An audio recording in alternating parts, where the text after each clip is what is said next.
अनेक कामं चालू आहेत.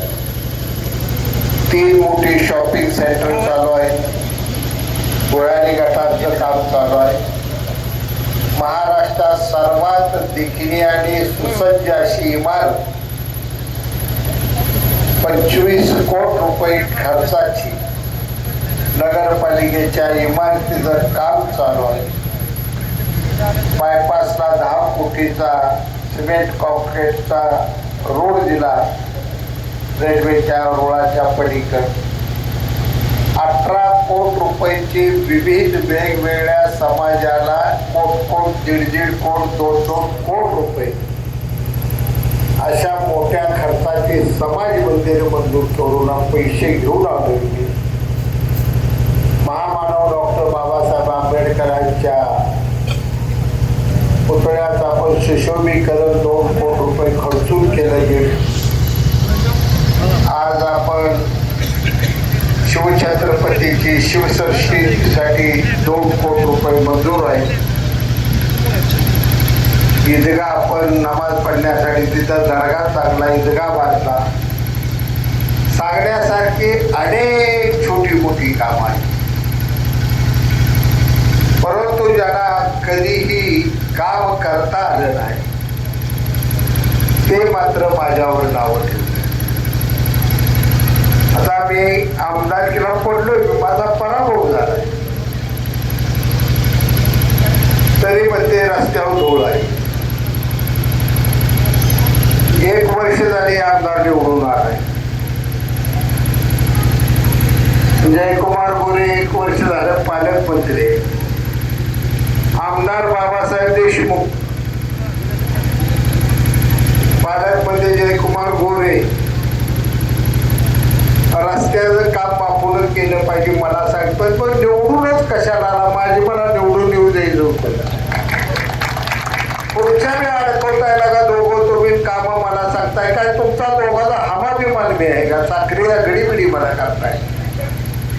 तरी सुद्धा माझ्या या साकोडा तालुक्याच्या नागरिकांसाठी गेल्या मी बघितलं 7-8 महिने ही काही करत नाही. 4 महिन्यापूर्वी मी पहिलं पत्र लिहिलं. 80 कोटी रुपयाचे सिमेंट कॉन्क्रीटचे रोड, 1.5 फूट कॉन्क्रीट असणार असे मजबूत रस्ते संपूर्ण सांगोला शहरासाठी प्रस्ताव तयार केला. प्रस्ताव मंजूर झाला. तांत्रिक मंजुरी सर्वात महत्वाची आलेली आहे. ज्याला शंका असेल त्या बाबासाहेब देशमुख आणि दीपक सावंतकडे सीओकडे जायचं आणि तांत्रिक मंजुरीचं पत्र आम्हाला दाखवा म्हणायचं. वासापत्र महिन्यात कामं चालू करतोय सिमेंट कॉन्क्रीटची. असं रस्ता तुम्हाला देतोय की तुम्ही पुण्यात आहे का मुंबईत आहे कळून येत नाही. नाव शहाजी पाटील आहे. काळजी करू नका. आणि दिव्याचं डाब तर एवढं देखणं बसवतोय. लंडनमध्ये डाब नाही असं डाब करायला माझ्यावर विश्वास. आमचं गाव आहे, आम्हाला सुशोभीकरण करायच्या सुविधा द्यायच्या. आमच्या नागरिकांना सुविधा द्यायच्या. पहिली पाण्याची योजना मी शंकररावजी चव्हाण मुख्यमंत्री असताना युवक काँग्रेसचा उपाध्यक्ष असताना मी मंजूर होती. दुसरी पाण्याची योजना ऋतिक महिन्यात नगराध्यक्ष असताना अजय माकड माझा दोस्त केंद्रीय नगर विकास मंत्री होता. युवक काँग्रेसचा आमचा सहकारी, आमचा सरचिटणीस ऑल इंडिया. त्या मंत्र्याकडे जाऊन दुसरं पाण्याची योजना घेऊन आलो. त्या गावच्या प्रत्येक कामात माझा कामाचा एक थेंब पडते. आणि मला रुपयाच्या पिंजऱ्यात उभा करता. मला कशासाठी रुपया पिंजऱ्यात उभा? दीपक सावंतला सांगा 30 तारखेला सभेला ये. 6 वर्ष आमदार होता. 6 वर्षाच्या आमदार किती या तालुक्यात नेमकी किती कामं केली सांगाय. 6 वर्ष. मला तर 2.5 वर्ष मिळाली. आता 6 वर्ष आमदार झाला. कुठं गेला, कुठं हिंडला, कुठं फिरला काय सुद्धा आम्हाला कळलं. 100 रुपयाचं काम नाही तालुक्यात 6 वर्ष. आणि माफ काढतोय माझी. आज मी इंटरव्ह्यू मध्ये जात्याचा लय लगा आबा माझ्यावर बोलू नको. लय तुला स्वाभिमान असला की वाकी शिवण्याचं ती पत्र थडगं बघून कारखान्यात कशाला लोकांना सांगतोय? टीका मला कुणावर करायची, परंतु माझ्यावर टीका करू नका. विरोधकांना सांगा, जर हल्ला चढवला तर जिवाळी लागेल. 2-2 वर्ष ऍडमिट करून BP वाढवून एवढा तुमचा माझ्या नादाला होऊ नका. स्वाभिमानाची लढाई. दादा एका बाजूला निवडणूक विकासाची आणि दुसऱ्या बाजूला स्वाभिमानाची निवडणूक. आजपर्यंत 75 वर्षाचं राजकारण, मी 45-50 वर्ष माझी होत आली राजकारणात.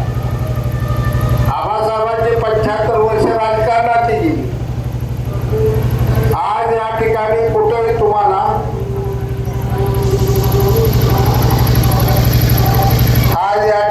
कुठं तुम्हाला घुसखोरी दिसली का? मग ही घुसखोरी कशासाठी केली ते आले बघा. उद्योगच आहे ते.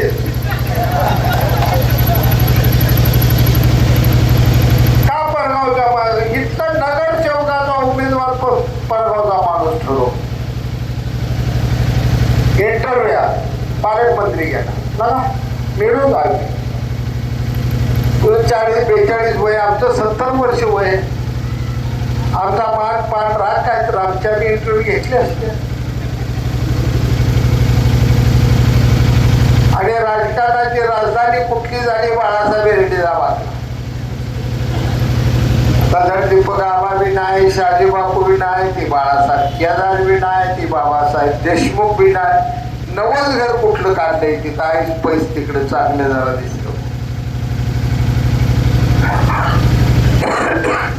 पैशाच्या जोरावर कुणाला गावचं मालक पुजवू नका. पाया पडतो. लाचार ठरवू आपण. स्वाभिमान आपला उद्ध्वस्त होल्या जीवनात काय अर्थ राहणार? आपण जगण्याचा अर्थ काय? पैशाची दादागिरी, दहशतवाद सत्तेचा मोडून काढायची उद्याची निवडणूक आहे. मला खात्री आहे त्यातला प्रत्येक युवक तसा मावळा लढला, जसा स्वातंत्र्य सैनिक भगतसिंग लढला, तशी उद्याची निवडणूक ही तरुण खेळतील. एवढ्या विश्वासानंच मी तुमच्या विश्वासावर ही लढाई मी लावली. दुसऱ्या कुणाच्या विश्वासावर ही लढाई लावली. माझा विश्वास माझ्या जनतेवर आहे. माझा विश्वास माझ्या मतदारावर आहे. माझा विश्वास या तालुक्यातल्या स्वाभिमानी तरुणांच्यावर माझा विश्वास. ही लढाई वेगळ्या पद्धतीची आहे. दादा क्षीरसागर 7-8 जागा घेऊन मी त्यांच्या जर गेलो असतो लगा तुम्हाला भेटायचं झालं कोण आलं आला असतो कोण भेटाय कोण सुद्धा तुम्हाला भेटायला येत नव्हतं. आता 500-500 कोटी 400-400 कोटीची मालकं पाया पडायला लागले. ती तुमच्या पाया पडायला लागल्या ती का नाही? वाकाय लागले ती. बघा एवढ्या वेळ सबळा एवढ्या वेळ येऊ द्या. आणि घ्यायला कुठं सुद्धा कमी पडू नका. हुडकून काढा त्याला, पण त्यांचं घेतल्याशिवाय राहू नका. लय गमाल आहे, काळजी करू नका गावात.